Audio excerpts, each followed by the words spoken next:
Yo, if I had to chime in on this, I remember I started sports betting, I think last year, with a $20 prepaid gift card and a dream. Dream. And it worked because I bet on tennis. But yo, you know what I realized? To all the listeners out here, never bet anything on a tennis player that's over 35 years old. I'm talking about Serena Williams. I'm talking about Roger Federer. Um, I bet on Bianca Andreescu to win, and I got paid a lot, man. My account, I was at like $100, but then I spent it on the next like African tennis match. football.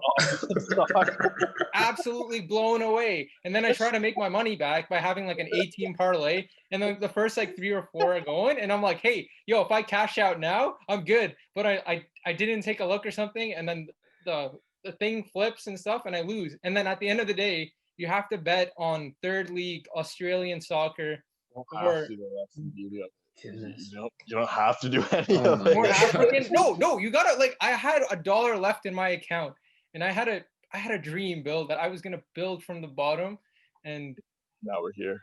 third third league Australian soccer, they don't know how to tie when you need them, and African football. I'm sorry, Bluska. I'm sorry to the nation and continent of all those teams that I bet on. I'm disappointed in you for not playing to draw. And I don't know if you had to fix your games or something so I could turn 10 cents to $3 so I can bet on another game. But Alan, you're putting a lot on my shoulder over here, man. What are the chances that we can get one of the players from this game on the podcast? That'd be great as your next guest. Just have some guy who is like, yeah, I scored, the guy who scored the goal that ruined Alan's bet. I can't like a even access one-on-one my confession. account, and I get emails from them saying like, "Oh, when are you gonna add more funds?" I'm like, "No, I don't want to give you more funds." But At least you learn to say no now. You're not betting on obscure leagues anymore. But it's tragic. But whoa, Alan, did you hear that? what was that? I think it's time for the overtime period where you get to hashtag speak your mind, and it's still sponsored by absolutely no one. But Yeah. Alan, why don't you dig up what you got cooking? Oh, Bill. Nervous. Yeah, the shovel. Yeah, you thought the. Wow, man. Like I feel like Vaguely threatening. I feel like it's been. I feel like we just went to Home Depot and we got like 3 different size shovel. So now we're gonna hit you with the big one. Curbside only. Okay, so life is difficult, Bill, and yeah, things are not easy all the time. So working during this time can be difficult and stressful. So I wanted to ask, and you already talked about working at the LCBO in Windsor right now and how there's not many fun stories and stuff. So like just run us down some like have you faced any challenges working this time? Like during the pandemic, you mean? Yeah, and how have you worked towards overcoming those like difficulties? What's been the most difficult like working in Windsor, especially Right. during this time? What has been difficult for you? If we're gonna get real. I think and I think anyone who works in retail would probably agree with me, but the worst part of the job is usually the customers. The store would be a lot nicer if there are no customers in it. But during the pandemic, it's the difficult customers. It's the anti-maskers. It's the people who don't want to follow the arrows on the floor and get mad at you for it. And that's hard. It's hard to just stand there and have some 65-year-old man scream at you because you ask him to stand on a big red dot to wait in line, and that he thinks there's no way that he would have known that, and that the whole system's ridiculous, and that the virus probably isn't even real, and he'll just go off on you. And it's hard because you can't really clap back working in retail. Like no one likes that. It's like you're always gonna have a boss, and they're never gonna like it when you do that. So like, yeah, you have to figure out how to cope with it. You have to figure out how to take a breath, step back, and you have to try to keep your energy calm, and you just kind of hope that that they match your energy and kind of calm down. whether they see reason or not, hopefully they do what you ask them to do, because at the end of the day, like, you know, I'm just trying to do my job. I'm trying to get home, make some money, keep the lights on, keep my dog fed. And so you can't let it get to you too much. Obviously easier said than done, but you can't let it bother you after it happens, if someone like tries to rip you a new one for something that's not your fault. Is there a guarantee one anti-masker per day? Not a guarantee, but it's pretty high. There's a pretty good chance. I would say there's over a 90% chance that I'm gonna see someone like without a mask who says they have they say they have a medical reason they can't usually, and we can't ask beyond that.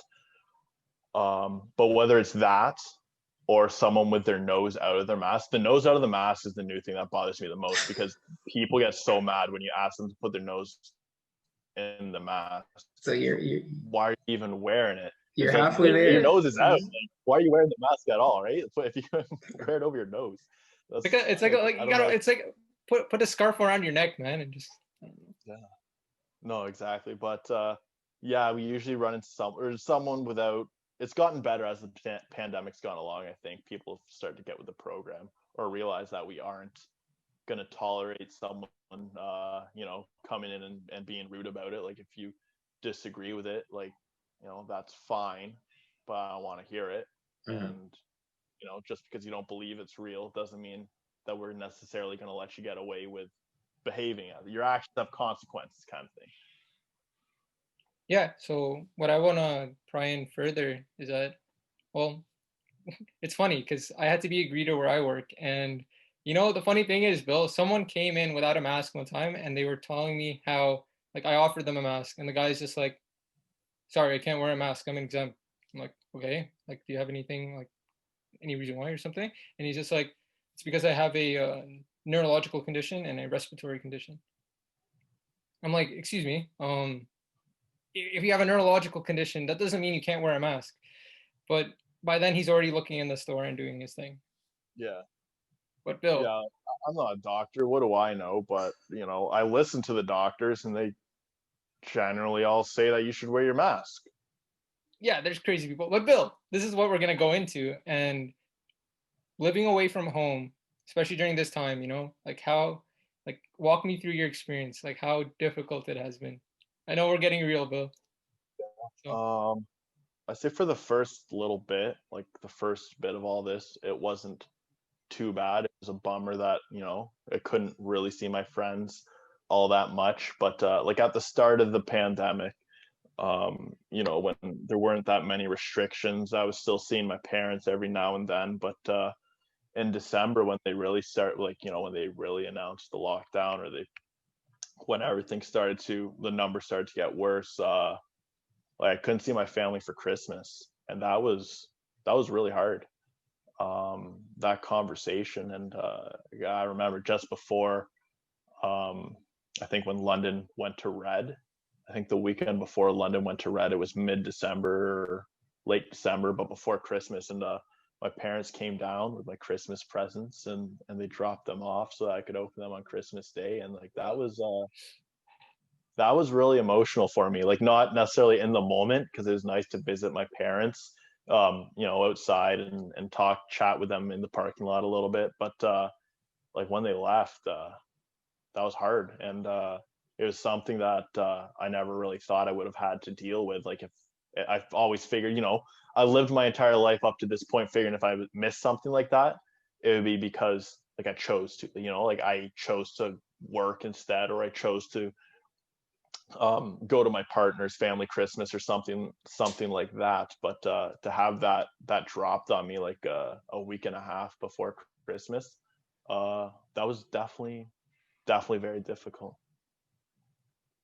Yeah, absolutely. I mean, it really, like, you know, I guess I'm going off of the baseball's real curveballs, because everything that we knew, everything that we thought we were able to, you know, the liberties that we took for granted, I guess now they were just kind of taken away from us, I guess for the greater good. But yeah, it doesn't take away from the fact that, you know, these are real issues that we're all dealing with, and hopefully, as time goes by, we'll be able to get together more. But that's why me and Alan are here to Merry Christmas. Yeah, we're doing this in January, end of January. It's important to have people in your corner, right? And I think, I'm thankful that I was able to be with my family during that time, but it wasn't the same not being able to see you guys, right? Because you guys are my family too, and it's tough. And I look forward to spending more time with you. But before we end it, because we can't end it on this sad tone. That's a pretty sad note. We gotta lighten the mood in here. We're not trying to cry on the podcast, but Phil, let's finish it off on something nice. Give me a funny, wacky LCBO work story that you have on your pocket that would lighten up people's day. That is, wow. I just have to come up with this on the spot, eh? Hey. Oh, stories I have, man. First one that comes to mind that you're like, damn, this is a good one. I gotta tell people. Alan, you're really putting him on the spot here. Do you have any stories, Alan? Yeah, give me a wacky story from your job. Hard to do. Yeah, we don't talk about work-related things. He just wants you to put on the red nose and just Yeah. What's I don't know if it's necessarily a wacky story, but I mentioned how the new store I'm at, it's in a wealthier area, and I had never seen in person a bottle of Louis the 13th cognac. And I saw it in a store. It's in a glass case, it's all locked up, and it's $4,200 for a bottle. And just seeing it in all its glory, it was there. Just seeing it was like, it's weird. Yeah. Is this rich people stuff? Right? That is rich people stuff, right? Like for a drink, for something you drink. The first time I sold a bottle of it. You actually sold a bottle of it? I've seen like 3 or 4 of them get sold now. Jeez. I couldn't even look the guy in the eyes. Yes, powerful, master. Right? I was scared. Like, man, like this guy's got enough money, he can put a hit on me or something if I look at him wrong. Right? It was a little surreal, and I don't know if maybe you have some rich people listening to the podcast that are laughing at me right now, but just seeing someone able to spend that kind of money on something so frivolous and really that doesn't really bring that much utility to your life. Like, how much better could that bottle be than a $500 bottle of cognac? I don't know, because I haven't tasted either. To be honest, they're both out of my price range, but it was just weird that I touched this bottle, handed this to a person. This is yours now. Take good care of it. I would have asked for a sip, but I don't think they want to hang out with me, honestly. Yeah, I probably have rich friends. Bill, you came through. Alan put you on the spot, and you came through. But as soon as we stop recording, I'm gonna come up with a actually funny story. And I'm gonna have to sneak it in there. That's how life works. Leska, any last words? No, I just want to say thank you for joining us. It's nice to have you on the podcast. Blue Jays finally did something that we could bring you up on, but as we just proved, it doesn't always have to be about sports. It can be about anything, because that's just how it goes on the show over here. We get cooking. So thank you for listeners for listening, and thank you for joining us. Thanks for having me, guys. Really appreciate it. Anytime, Bill. It's always a blessing, as Bleska would say, just spending time with you guys. But yeah, fist bump. Hey, let's go. Signing off.